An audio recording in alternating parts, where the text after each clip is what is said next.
Ready. Play.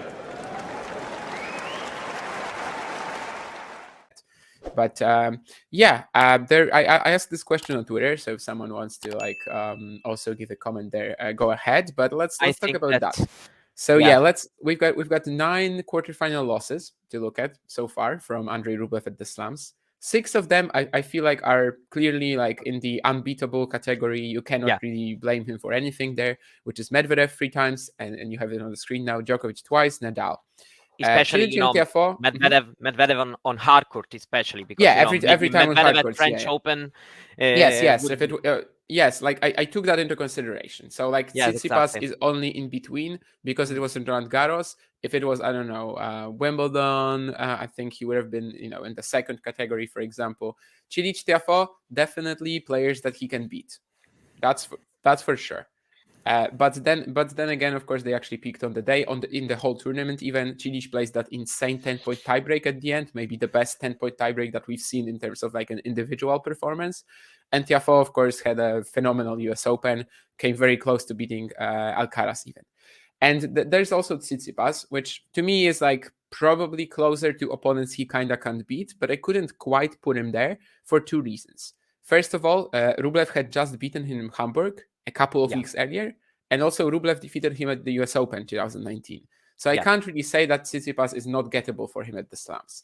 Now the question becomes like, if he loses to Sinner, which group does Yannick land in? And of course, this might very well change based on how the match looks. Like if the match is a 5-setter, for example, I think it's going to be pretty clear that Yannick should be in the second category, or like maybe in between, just like Tsitsipas. If he gets totally crushed, we'll probably be more likely to put him into the first one. But just before the match, before the quarterfinal stage, where is Sinner if Rublev is indeed going to post his 10th quarterfinal exit? Where would Yannick land then? Well, I mean, I consider Sinner at the state of today, even if maybe not still at that kind of level, but I'm not considering him much lower than Medvedev at the US Open, at the Australian Open, in 2021.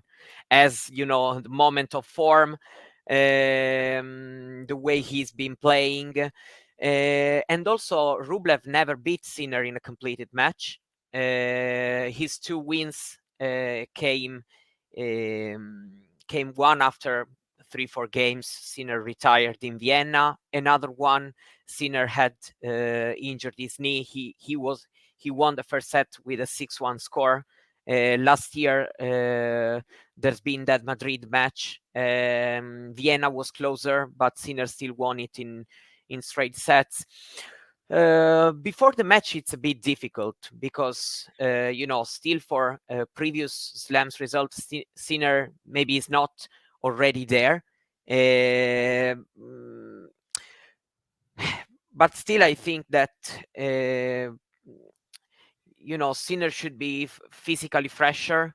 It's a matchup in which so far he's always pretty much more or less find himself well. So for sure Rublev is going to be the underdog in the match, in my opinion, regardless of maybe the fact that he can win it, but still he's not entering the match as the favorite once again. And then also maybe it will be perceived different also, considering how the slam will end for Sinner if he wins this match.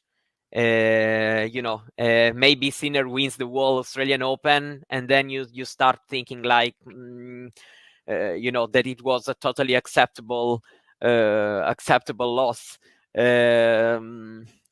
I don't know how to feel considering these 2 groups. Probably I would put him more or less in the same range at Tsitsipas 2020. I don't know. But still, Rublev has, a better overall record against Tsitsipas across their matches than he has with Sinner, because he still has to beat him in a match that ends. Yeah, exactly. Like the history, I know it's 4-2, but it doesn't look that great for Rublev when you truly think about it. The two retirements.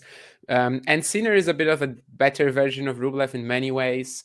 There's no backhand weakness. There's more dynamic hitting. There's also like the variety aspect of it that he Yeah, has added exactly. recently. Sinner, the serving, I would agree. I would argue that Sinner has a stronger potential going forward to his serve than Rublev does right now. Whether he's already a better server than Rublev, that's probably kind of arguable. But yeah, I do think that this is kind of unwinnable for Rublev. I think he's actually closer to me in my book to that one category than to Tsitsipas.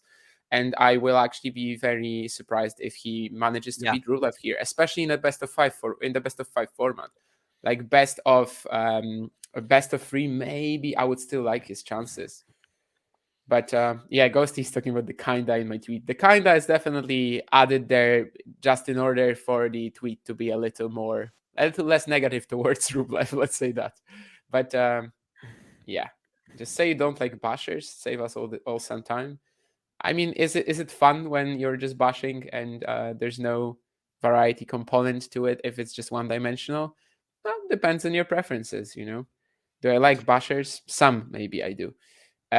Definitely. And what are you guys talking about? Is it Yeah, about thing is that 116 and 125? Sinner Is it?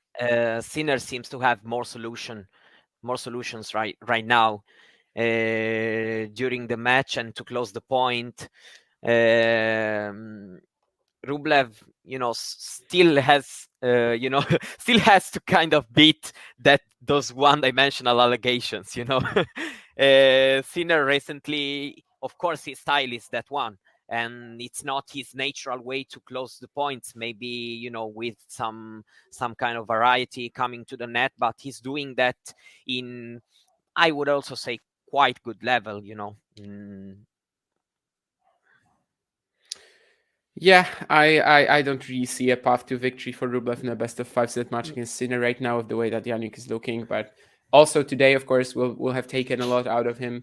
But yeah, I'm obviously very well. I'm welcoming. I'm welcome to the idea of that. I'm welcoming to the idea that Rublev might just surprise or something. But yeah, I think it will be a very, very big shock if he eliminates him. There was an interesting comment under that tweet of mine from Oleg, who said that basically he thinks that the Medvedev, Nadal, Djokovic matchups, they are in a different league.